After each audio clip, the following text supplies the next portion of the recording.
What is the role of religion in our ever-changing world? From the News Channel 5 network, this is Issues of Faith. Hello everyone, welcome to Issues of Faith. I'm Ben Hall, and as we move toward Valentine's Day, we thought we would explore the complicated issue of dating in the modern world. And we are happy to have with us two people who can help us understand that complicated issue better.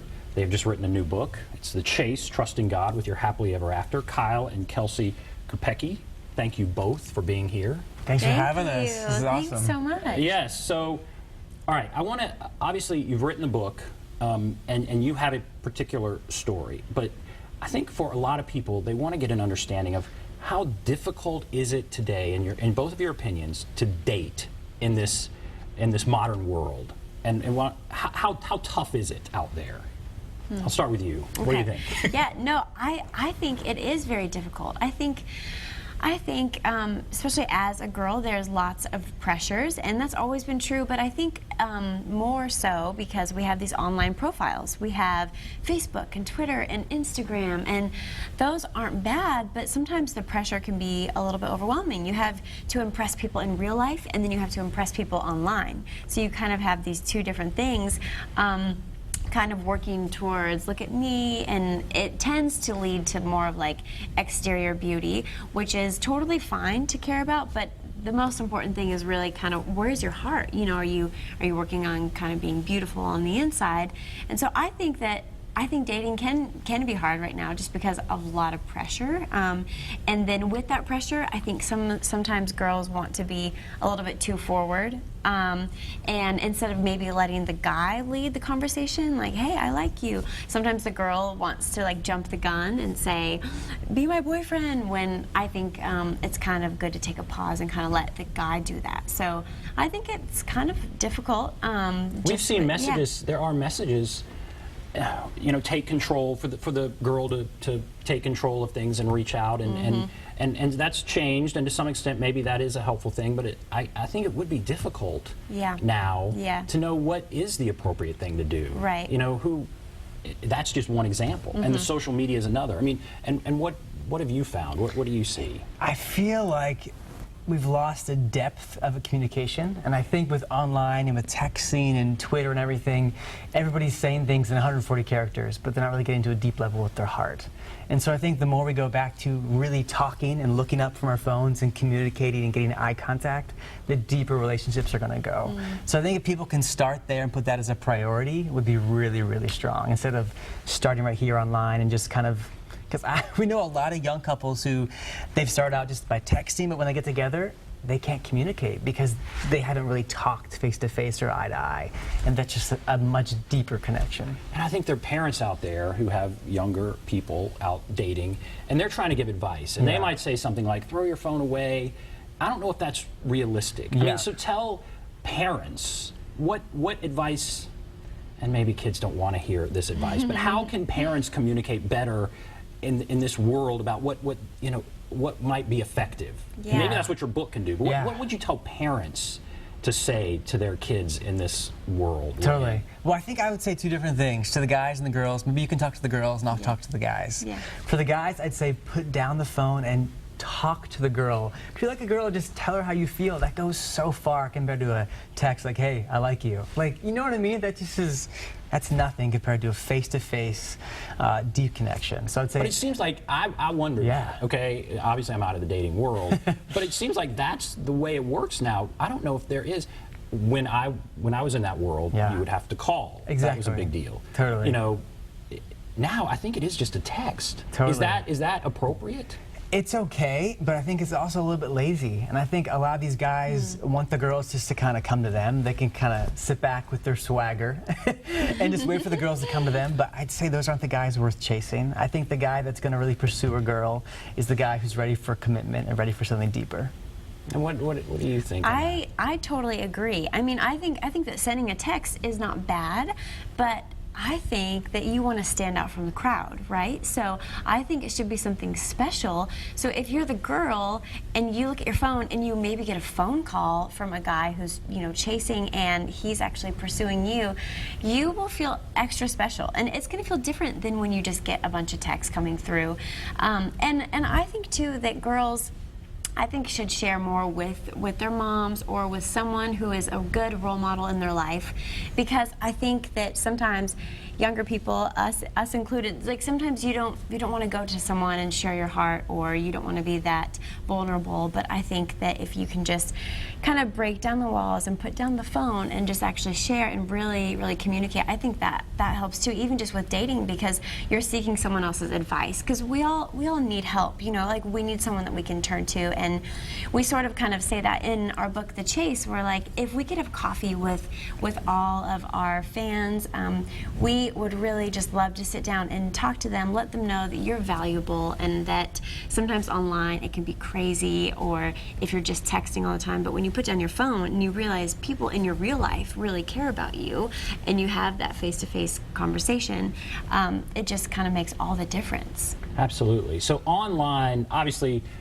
it can be helpful, beneficial. I mean, I know your story, and I'm going to get to your story, but you all had a long-distance relationship, and so the modern technology made a huge difference. Absolutely. You were able to Skype and that kind of thing. Totally. But it can be harmful, I think, in so many ways. Definitely. And so as a mom or dad trying to talk to their younger child, again, you would say there's a place for it, but also have that face-to-face sort of contact and talk on the phone and do that kind of thing. Is that right? Totally, yeah. Like, it's not bad to want to have a Twitter, or, you know, but I think everything in moderation. I think like Kyle said, if you are used to just saying something in 140 characters, that's not really going to show a lot of depth to your heart. And we all know that there's so much more going on than what we even show. So I think that social media can be good, but I think definitely in moderation. And we have to do that for ourselves too. You know, it's not just that we're talking this. We need to do that too, so that we're just intentional with our days. So you don't miss out on life. Yeah, you know? yeah. So, all right, you all wrote the book, The Chase, Trusting God with Your Happily Ever After. This is being used in youth groups and that kind of thing, and churches. What's your story? How did you come to write the book, and kind of what's your story? Yeah, the title really is our exact story. I met Kelsey backstage at a concert. I was a music artist at the time, and Kelsey was back there. Right away, we felt like we'd been friends for a very long time, and she stood out to me backstage, because sometimes girls backstage at concerts can be pretty forward, and Kelsey wasn't like that. I could tell she was confident and kind, but she wasn't trying to be the most flirty girl in the room or like laugh the loudest to get all the guys' attention.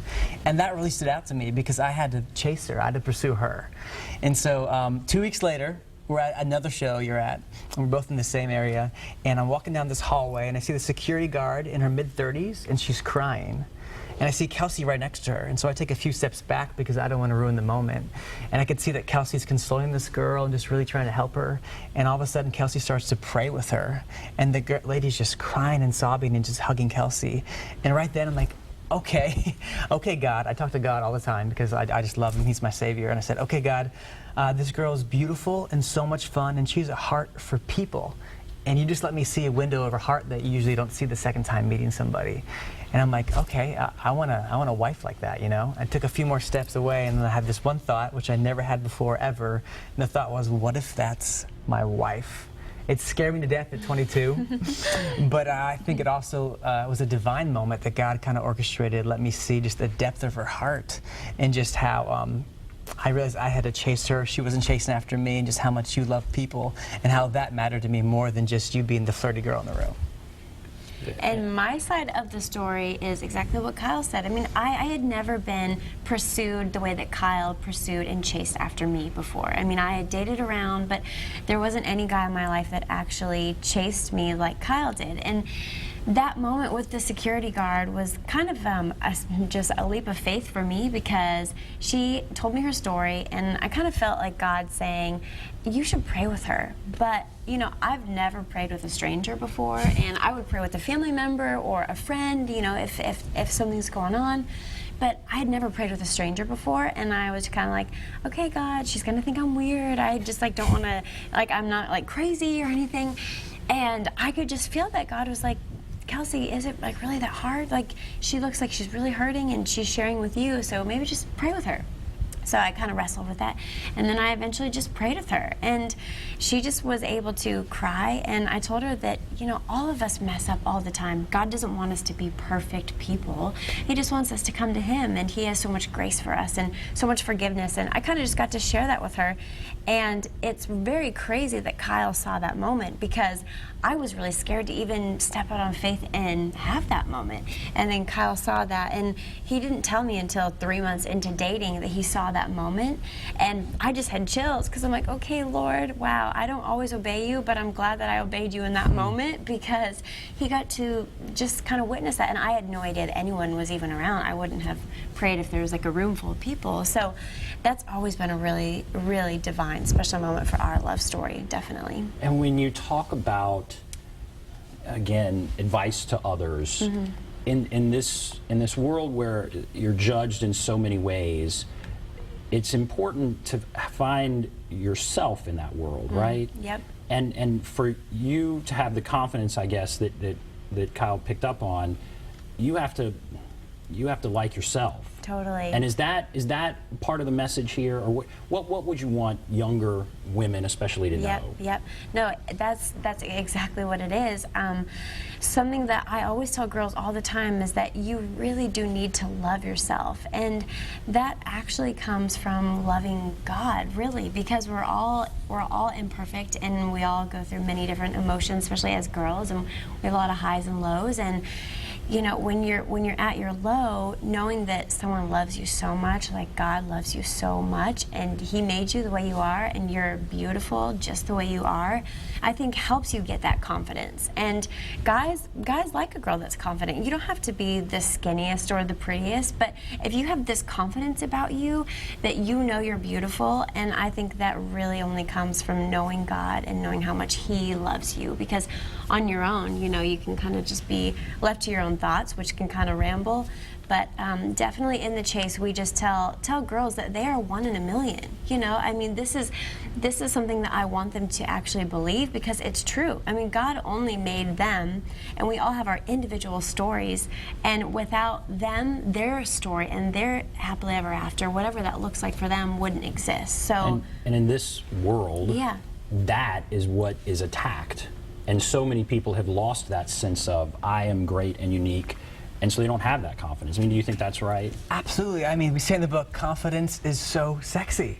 It is, like, regardless of what you're wearing, it is just beautiful, and it's so attractive to a guy. When a girl can walk in and just be confident in who she is and not try to be forward or just try to be someone she's not.